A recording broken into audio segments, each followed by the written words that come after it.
नमस्कार, स्वागत है आपका। मैं हूं आपके साथ सपना दीपक मद्देशिया। बुलेटिन का आगाज करेंगे। Channel head Brajmohan Singh Raghuvanshi Statue of Liberty New York harbour में स्थित एक विशाल मूर्ति देखने जाने के क्रम में एक भारतीय तरुण से बातचीत की। इस दौरान उन्होंने क्या कुछ कहा, आइए आपको सुनवाते हैं। मैं हूँ ब्रिजमोहन सिंह रघुवंशी। जी हाँ, मैं न्यूयॉर्क में हूँ और हम लोग कुछ ही क्षणों में स्टैच्यू ऑफ लिबर्टी तक पहुंचने वाले हैं। मैं चाहूंगा कि अपने वीडियो जर्नलिस्ट से कृपया एक बार एक नजारा दिखाएं। हम लोग इस समय बोट पर सवार हो चुके हैं और हम लोग इस समय, आपको ये देखिए, ये खूबसूरती का आलम है जो आप देख सकते हैं। यहाँ से हम लोग समुद्र के बीचों बीच में हैं। यहाँ से हम सीधे, यहाँ पे आपको सीधे यहाँ का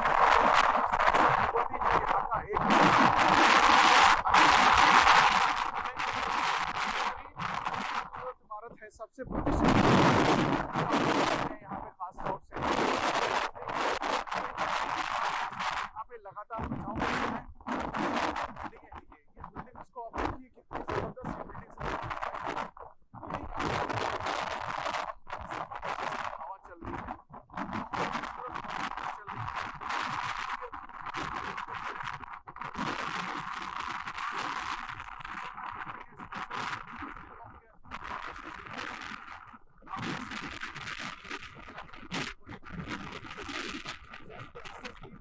पड़ेगा और हमने वो शुरुआत कर दी है आपको दिखाने की किस प्रकार से यहाँ पे जा रहा है।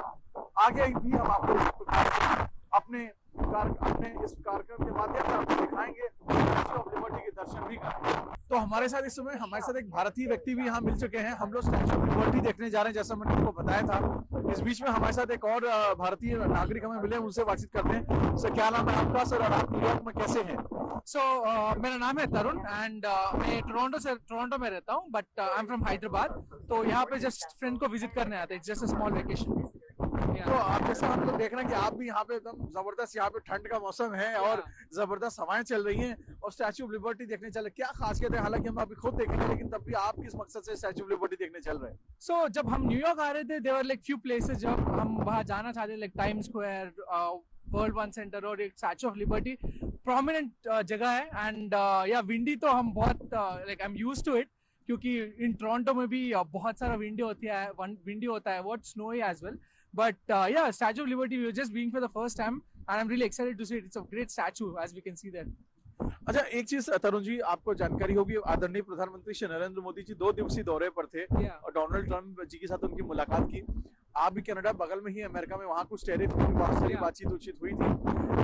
बातचीत करेंगे, देखते हैं ऐसे व्यक्ति हैं जो देश के बाहर रहते हैं, खासतौर से कनाडा में, तो क्या कहना चाहेंगे आप नरेंद्र मोदी जी के बारे में?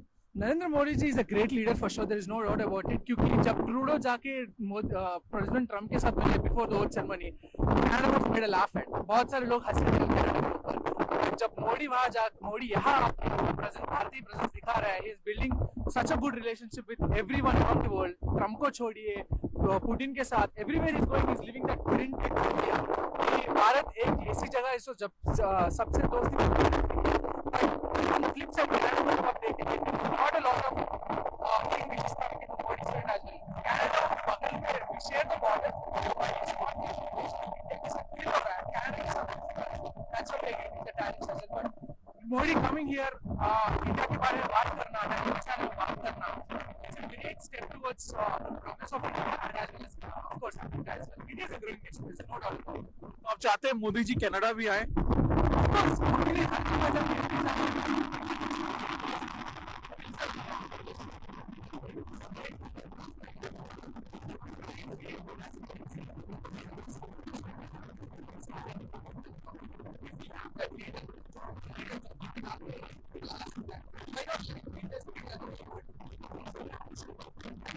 बातचीत करें तो ये तो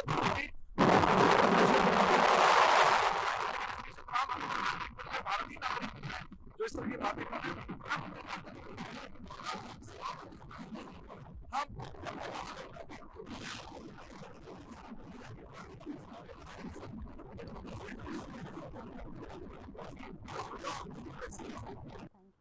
नहीं, बस ऐसे चाट लूंगी, हो जाएगा।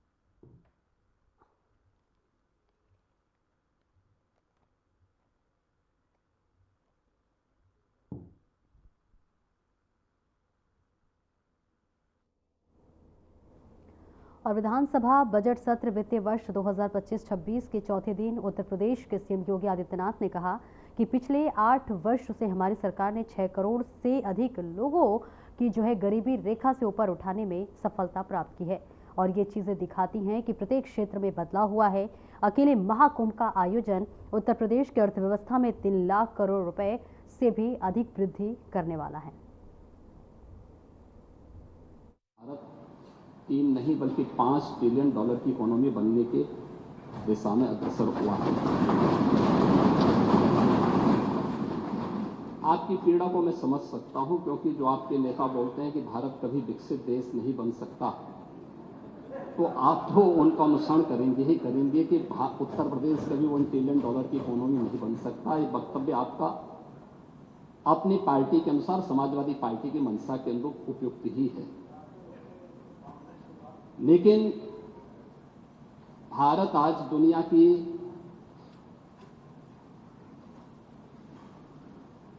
पांचवी बड़ी अर्थव्यवस्था बन चुका है और 2027 में भारत 5 ट्रिलियन डॉलर की इकोनॉमी बनेगा, इसमें कोई संदेह नहीं। और दुनिया का सबसे तेजी के साथ उभरती हुई अर्थव्यवस्था के रूप में सर्वाधिक ग्रोथ रेट के साथ भारत आज दुनिया की एक बड़ी अर्थव्यवस्था के रूप में आगे बढ़ रहा है। और मुझे लगता है कि 140 करोड़ भारतवासियों को इस पर गौरव की अनुभूति होनी चाहिए। हो सकता है कुछ लोगों को इसमें अच्छा नहीं लग रहा हो, क्योंकि जिनका अपना पर्सनल एजेंडा होता है वह देश के विकास को अच्छा नहीं मानेंगे।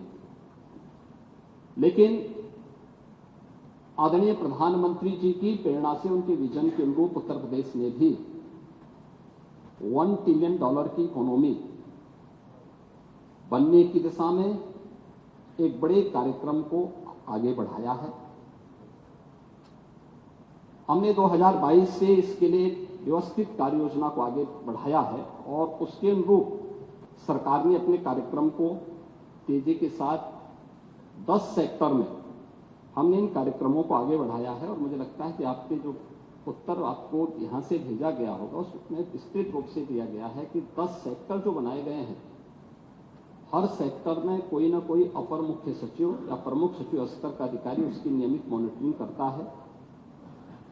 मासिक रूप से उस सेक्टर से जुड़े हुए किसी वरिष्ठ मंत्री के द्वारा उसकी समीक्षा की जाती है। उसके कुछ सुनिश्चित पैरामीटर और इंडिकेटर्स तय किए गए हैं उनको अचीव करने के लिए, और सीएम डैशबोर्ड के माध्यम से मासिक रूप से इसकी समीक्षा होती है। हर तीसरे महीने मैं स्वयं भी इसकी समीक्षा करता हूं और मुझे बताते हुए प्रसन्नता है कि पिछले 3 वर्ष के अंदर जो हमने टारगेट तय किए थे, हमने उसको सफलतापूर्वक प्राप्त किया है। इसी का परिणाम है कि जब हमारी सरकार आई थी, 12 लाख करोड़ की उत्तर प्रदेश की जो इकोनॉमी थी, इस वित्तीय वर्ष के अंत में वह 27.5 लाख करोड़ की इकोनॉमी बनकर के उभरेगी। और यह उन स्थितियों में जब हो रहा है जब पूरी दुनिया आर्थिक मंदी के दौर से इस देश दुनिया की वैश्विक महामारी कोरोना के बाद उस दौर से गुजरी थी। मेरा यह मानना है कि जो ग्रोथ रेट उत्तर प्रदेश की है, आज वह देश की सर्वाधिक अच्छी ग्रोथ रेट है। हमने जो 10 सेक्टर बनाए हैं, उस सेक्टर में अवस्थापना और औद्योगिक विकास का एक सेक्टर है, जिसमें अवस्थापना और औद्योगिक विकास का भी है, एमएसएमई भी है, इसके अलावा हथकरघा और वस्त्र उद्योग भी है, आईटी एंड इलेक्ट्रॉनिक्स भी है, सिविल एविएशन भी है, पीडब्ल्यूडी और एनआरआई से संबंधित ये सभी विभाग इस सेक्टर के अंतर्गत रखे गए हैं और जिसकी समीक्षा स्वयं यहां पर एपीसी के स्तर पर होती है। दूसरा सेक्टर है जो कृषि और कृषि से जुड़े हुए जितने भी उसके अन्य सहयोगी संस्थान हैं, ये सभी उसके अधीन लाए गए हैं। उद्यान है, खाद्य प्रसंस्करण है, रेशम विकास है, पशुधन है, डेयरी है, फिशरीज है, सिंचाई और जल संसाधन और कोऑपरेटिव को भी इसके साथ जोड़ा गया है। दूसरा सेक्टर ये रखा गया है। तीसरा सेक्टर सामाजिक सुरक्षा से जुड़ा हुआ है, जिसमें समाज कल्याण विभाग से जुड़ा हुआ जितना भी सोशल सेक्टर से जुड़े हुए जितने भी विभाग हैं उन सबको इसके साथ जोड़ा गया है। चौथा विभाग नगरीय विकास से जुड़ा हुआ है, जिसमें आवास और शहरी विकास का भी है, रोजगार और गरीबी उन्मूलन का भी है, वन, पर्यावरण और जलवायु परिवर्तन से जुड़े हुए क्षेत्र को भी, इन सभी को इस सेक्टर के साथ जोड़ा गया है। और पांचवां ग्राम्य विकास से जुड़ा हुआ है, जिसमें ग्राम्य विकास, पंचायती राज, ग्रामीण अभिवितरण सेवा, नमामि गंगे और ग्रामीण जलापूर्ति, तार, राजस्व, इन सभी विभागों को इसके साथ जोड़ा गया है।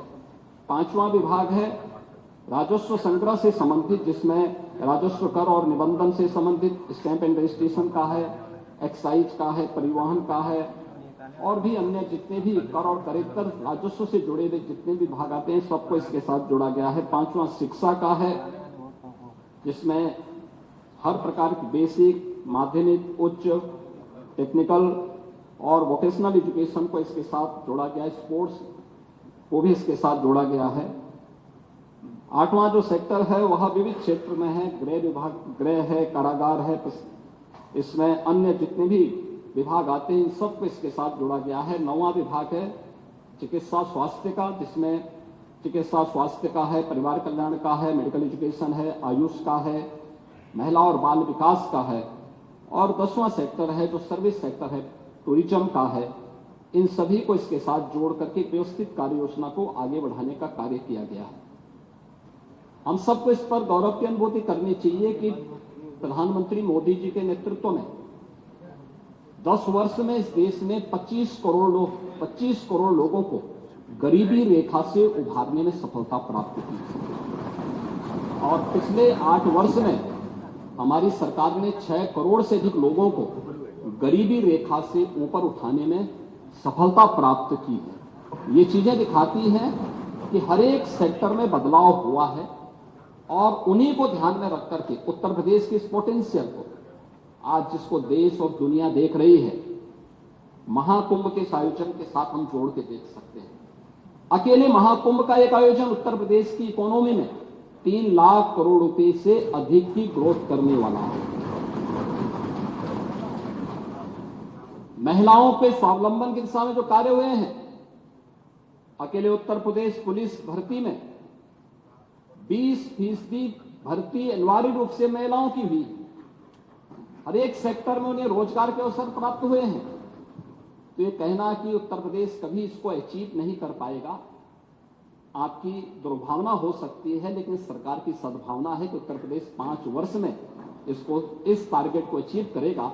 और 2029 में जिस उत्तर प्रदेश के इस संसाधनों से भरपूर उत्तर प्रदेश को, प्रकृति और परमात्मा की कृपा से ओतप्रोत इस उत्तर प्रदेश को, जिसको आप लोगों ने, समाजवादी पार्टी की सरकार ने और विपक्षी दलों की सरकार ने देश के बीमारू राज्यों की श्रेणी में खड़ा कर दिया था, देश की 6ठी 7वीं अर्थव्यवस्था के रूप में खड़ा किया था, पिछले 8 वर्ष की डबल इंजन सरकार के प्रयास से दूसरी बड़ी अर्थव्यवस्था बना है। और 29 में उत्तर प्रदेश $1 ट्रिलियन की इकोनॉमी भी बनेगा और देश की सबसे बड़ी अर्थव्यवस्था भी बनेगा। इस बात के लिए मैं पूरे सदन को आश्वस्त करता हूं। अनुपूरक पूछना चाहूंगी, 1 ट्रिलियन इकोनॉमी का दावा कर रहे हैं और साथ ही साथ जो आपने आंकड़े दिए सिर्फ और सिर्फ विभागों के नाम रहे। नेता सदन, मैं आपसे अनुरोध करना चाहूंगी कि मेरा प्रश्न भी यही था और मैं उसे अनुपूरक के रूप में वापस से आपके सामने लाना चाहूंगी कि जिन जिन विभागों, जिसमें कि मैंने जो खुद जानकारी ली है, एग्रीकल्चरल डिपार्टमेंट, एम्प्लॉयमेंट और सर्विसेज के लिए और इंडस्ट्री, इन डिपार्टमेंट का सबसे ज्यादा योगदान होना चाहिए हमारे अर्थव्यवस्था को 1 ट्रिलियन इकोनॉमी में ले जाने के लिए। और आज वर्तमान की स्थिति में ये सब अपने अपनी जगह से 4 टाइम जब ज्यादा काम करेंगे, ज्यादा ग्रोथ को देंगे, तब जाकर के हम वहां तक पहुंच पाएंगे। लेकिन कहीं भी आपके उत्तर में ये नहीं आया कि 2023-24 से 2024-25 में हमने इन विभागों में कितनी इंप्रूवमेंट लेकर के आए हैं कि हम 2029 तक 1 ट्रिलियन इकोनॉमी पहुंच जाए। और साथ ही साथ लेकर सदन में आपसे अनुरोध करना चाहूंगी कि 1 ट्रिलियन इकोनॉमी की होड़ में जो हमारा मिडिल क्लास का पॉकेट है, और ये डेटा में आरबीआई का मैंने यहाँ पे रखा है कि आज मिडिल क्लास की पॉकेट 25% से आकर के जीएसडीपी का 5% पे आ चुकी है। उन परिवारों के लिए सरकार अपने ग्रोथ रेट पे कैसे काम कर रही है, उस मिडिल क्लास को उसमें कैसे बचाएगी? बस ये 2 प्रश्न हैं, मैं अनुरोध करूंगी कि आप जवाब दें। देखिए, माननीय सदस्य ने जो प्रश्न किए हैं, मुझे लगता है कि सदन की ओर से टैबलेट भी आप सबको उपलब्ध करवाए गए हैं, और हम लोगों ने जितने भी सेक्टर की जो ग्रोथ रेट है, इस सबको सीएम डैशबोर्ड के माध्यम से सबके सामने प्रस्तुत किया है। कोई जाकर के उसको ऑनलाइन उन सबको देख सकता है। उसके लिए समय निकालना पड़ेगा। दूसरा है, उत्तर प्रदेश में औद्योगिक निवेश आज देश का सबसे अच्छा इन्वेस्टमेंट का डेस्टिनेशन बनकर के उत्तर प्रदेश उभरा है। अभी हम लोगों ने फरवरी 2023 में उत्तर प्रदेश के अंदर ग्लोबल इन्वेस्टर समिट किया था। 40 लाख करोड़ रुपए के निवेश के प्रस्ताव प्राप्त हुए थे, जिनमें से 15 लाख करोड़ रुपए के निवेश के प्रस्ताव को ग्राउंड ब्रेकिंग भी किया जा चुका है, और जिनमें से बहुत सारे उद्योगों ने अपना प्रोडक्शन भी प्रारंभ किया है। ये 15 लाख का मतलब 60 लाख नौजवानों को सीधे सीधे नौकरी की गारंटी। ये पहली सरकार है जिसने 7.5 लाख से अधिक नौजवानों को सरकारी नौकरी भी दी है। एमएसएमई सेक्टर, जिसमें रोजगार सर्वाधिक प्राप्त होता है, देश के अंदर उत्तर प्रदेश सबसे अधिक एमएसएमई यूनिट रखने वाला राज्य था, लेकिन इस सेक्टर को पिछली सरकारों की उपेक्षा के कारण, ये केवल हमने नहीं पैदा किया था, यह वह सेक्टर था जिस सेक्टर में उत्तर प्रदेश में अनंत संभावनाएं थी, और वर्षों से, सैकड़ों वर्षों से विरासत के साथ हमें प्राप्त हुआ था, लेकिन उपेक्षा के कारण इस सेक्टर दम तोड़ चुका था। हम लोगों ने 1 डिस्ट्रिक्ट 1 प्रोडक्ट के माध्यम से इसको फिर से आगे बढ़ाया। आज परिणाम है, इसका एक उदाहरण आपके सामने है। कोविड कालखंड के दौरान जब 40 लाख कामगार और श्रमिक उत्तर प्रदेश में वापस आया था, हम लोगों ने इन सभी लोगों को स्किल मैपिंग करके उनको उन्हीं सेक्टर में, उन्हीं जनपदों में अधिक से अधिक लोगों को समायोजित करने का काम किया था, और अधिकतर लोगों को उसी जगह पर नौकरी और रोजगार भी प्राप्त हुआ। अकेले एमएसएमई सेक्टर में उत्तर प्रदेश के अंदर 2 करोड़ से अधिक लोगों को रोजगार और नौकरी प्राप्त हुई है, जिसमें कोई अतिरिक्त लैंड नहीं देनी पड़ती है, सरकार को कोई अतिरिक्त इंसेंटिव नहीं देनी होती है। और उत्तर प्रदेश का पोटेंशियल क्या है, अभी हम लोगों ने 24 जनवरी 2025 को उत्तर प्रदेश स्थापना दिवस के कार्यक्रम के साथ सीएम युवा उद्यमी की एक नई योजना जारी की है। एमएसएमई विभाग इसको संचालित कर रहा है। महोदय, 1 महीने का भी 1 महीना पूरा नहीं हुआ, जिसमें हम लोगों ने किसी भी नए उद्यमी को 5 लाख तक के बैंक के ऋण में हम लोगों ने उसे इंटरेस्ट फ्री ऋण उपलब्ध करवाने की कार्रवाई की है। पहले चरण में 5 लाख तक, दूसरे चरण में फिर 10 लाख तक। और मुझे बताते हुए प्रसन्नता है कि अभी तक 96 लाख से अधिक नौजवानों ने इसके लिए आवेदन किया है। ये चीजें दिखाती हैं कि उत्तर प्रदेश एक नई दिशा में आगे बढ़ा है। जहां तक मध्यम वर्गीय आय वर्ग के लोगों की आप बात करना चाहती हैं, इस सेक्टर की जो सबसे बड़ी ग्रोथ देखनी हो तो हम प्रदेश के अंदर सीडी रेशियो से देख सकते हैं। ये वही प्रदेश है जहां पे सीडी रेशियो 44% था, आज ये 60% क्रॉस कर चुका है। ये चीजें दिखाती हैं कि उत्तर प्रदेश का पैसा उत्तर प्रदेश के अंदर ही लग रहा है, और उत्तर प्रदेश के विकास में और उत्तर प्रदेश के अंदर, यह रिजर्व बैंक की ही रिपोर्ट है कि पिछले 5 वर्षीय योजना के अंदर उत्तर प्रदेश देश का पहला राज्य है जिसने बैंकों से सर्वाधिक लेन देन किया है। जनधन अकाउंट उसके उदाहरण हैं कि जिन लोगों के पास पहले बैंक में अकाउंट नहीं हुआ करता था, आज उनके अकाउंट में लाखों करोड़ रुपया उन बैंकों में जमा है, इस बात का उदाहरण है कि व्यक्ति की क्रय करने की सामर्थ्य भी और जमा करने की सामर्थ्य भी बढ़ी है। यह प्रधानमंत्री मोदी जी के विजन के कारण संभव हो पाया है। एग्रीकल्चर के सेक्टर में ही आप जानना चाहेंगे, ये वही प्रदेश है 17 के पहले यहां किसान आत्महत्या करता था। आज उत्तर प्रदेश का किसान आत्महत्या नहीं कर रहा है। आज उसकी उपज का लागत का 1.5 गुना दाम एमएसपी के माध्यम से प्राप्त हो रहा है। गन्ना किसानों को 1 सप्ताह से 10 दिन के अंदर गन्ना मूल्य का भुगतान हो रहा है। हर एक सेक्टर में एक नया परिवर्तन देखने को मिल रहा है। और उत्तर प्रदेश की उपज, अब उत्तर प्रदेश में नहीं, उत्तर प्रदेश फिर से सर्वाधिक गन्ना उत्पादन वाले राज्यों में शामिल हो चुका है। सर्वाधिक चीनी उत्पादन करने वाला राज्यों में शामिल हो चुका है। सर्वाधिक इथेनॉल उत्पादन करने वाले राज्यों में उत्तर प्रदेश की प्रथम स्थान पर उत्तर प्रदेश है। और फूड बास्केट के रूप में उत्तर प्रदेश ने फिर से अपना स्थान बनाया है।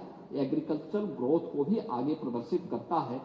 हर एक सेक्टर में ये विकास, इन्हीं सबको ध्यान में रखते हुए इन सबकी समीक्षा की जाती है। उसके अनुरूप सरकार अपनी नीतियों को आगे बढ़ाती है। उन्हें जहां आवश्यकता पड़ती है उसके अनुरूप उन्हें टेक्नोलॉजी उपलब्ध करवाने में सरकार मदद करती है, फ्री बीज उपलब्ध करवाने में मदद देती है। दलहन और तिलहन के क्षेत्र में उत्तर प्रदेश जो पीछे था, या फूड प्रोसेसिंग में जो यूनिट यूपी के अंदर नहीं आ रही थी, वैल्यू एडिशन में जो काम कर सकता है, वह आज उत्तर प्रदेश के अंदर देखने को मिल रहा है। ये किसानों की आमदनी को कई गुना बढ़ा रहा है। तो ये केवल एग्रीकल्चर का ही नहीं, केवल इंडस्ट्री का ही नहीं, बल्कि हर एक सेक्टर में 10 के 10 सेक्टर की समीक्षा नियमित रूप से होती है। और टूरिज्म में आपने देखा होगा, टूरिज्म में गत वर्ष 65 करोड़ लोग आए थे और अकेले हमारा कुंभ 60 करोड़ की संख्या पूरी करने जा रहा है। एक आयोजन ही 60 करोड़ देश और दुनिया के पर्यटकों को अपनी ओर आकर्षित करने में सफल हो चुका है। तो संभावनाएं थी, उन संभावनाओं को आप लोगों ने अपने कारगुजारी के कारण दबाया था। आज उत्तर प्रदेश अपनी उन संभावनाओं को फिर से उजागर कर रहा है और देश और दुनिया उत्तर प्रदेश के प्रति पूरी सद्भावना के साथ इस विकास में योगदान देने को तत्पर है। संख्या 3 हो गया प्रश्न। माननीय नेता प्रतिपक्ष अगला प्रश्न ले लेते हैं। एक प्रश्न अंकुर हम पे आपने एमएसपी को बताया कि ये हमारे लागत मूल्य से एमएसपी को बात है। क्या सरकार ने धान और गेहूं का प्रति क्विंटल लागत मूल्य निकाला है और वो क्या है? पांडे जी, आपका प्रश्न मूल प्रश्न से हटकर के है, लेकिन मैं आपको बताना चाहता हूं, आप पता नहीं किसान हैं कि नहीं है, मैं नहीं जानता, क्योंकि आप लोग पेशे से समाजवादी हैं। और जो मैंने कहा कि प्रवृत्ति आप लोगों की वही है कि जिस थाली में खाएंगे उसी में छेद भी करके फिर जाएंगे। लेकिन मैं उसी पे आ रहा हूं, मैं आपके प्रश्न पे आ रहा हूं। देखिए, एक किसान अगर धान की खेती करता है, उसकी कुल लागत 1 एकड़ में 1 क्विंटल धान पैदा करने में 1100 रुपये आता है। सरकार उसको 2300 रुपये दे रही है। एमएसपी सरकार का 2300 रुपया है। ऐसे ही गेहूं का है, एक किसान की जो लागत आती है वह 1100 से 1200 आ रही है, सरकार उसको 2300 से 2400 रुपये दे रही है। आपको बड़ी कहते हैं। और प्रोक्यूरमेंट सेंटर, जो क्रय केंद्र सरकार इसके लिए उपलब्ध करवा रही है। 1 क्विंटल गन्ना के भी दाम मैं बताऊंगा तो आपको बहुत अच्छा आश्चर्य होता है। जब अभी बजट पे चर्चा होने दीजिए ना, उसमें उठाइए, उसमें पूरा जवाब भी देंगे। लेकिन ये एक किसान की लागत आती है। और मुझे ये कहते हुए कि पहली बार उन किसानों को सम्मान मिला है। राजनीति अपनी जगह है, लेकिन प्रोक्यूरमेंट सेंटर के माध्यम से सीधे डीबीटी के माध्यम से किसान के खाते में पैसा जा रहा है, सीधे उसको पैसा दिया जा रहा है। और दलहन तिलहन के लिए भी अतिरिक्त आमदनी उस किसान की इसके माध्यम से हो सकती है। अन्य तमाम उसमें भी सरकार ने उसको दलहन तिलहन के लिए हमने फ्री में बीज भी उन्हें उपलब्ध करवाने का काम किया है। तो क्या आपको लगता नहीं कि ये 1.5 गुना से ज्यादा दाम मिल रहा है और सरकार इसको आगे भी बढ़ाने का काम करेगी? प्रश्न संख्या 3 श्रेणी प्रधान है नहीं। संख्या 4 श्री पंकज मलिक। धन्यवाद। बहुत महत्वपूर्ण प्रश्न है, गरीब से जुड़ा हुआ है। कई बार आपके माध्यम से मैंने उठाया तो मंत्री जी ने आपके निर्देशों के बाद भी जो मजदूरों की पीड़ा मैंने उठाई।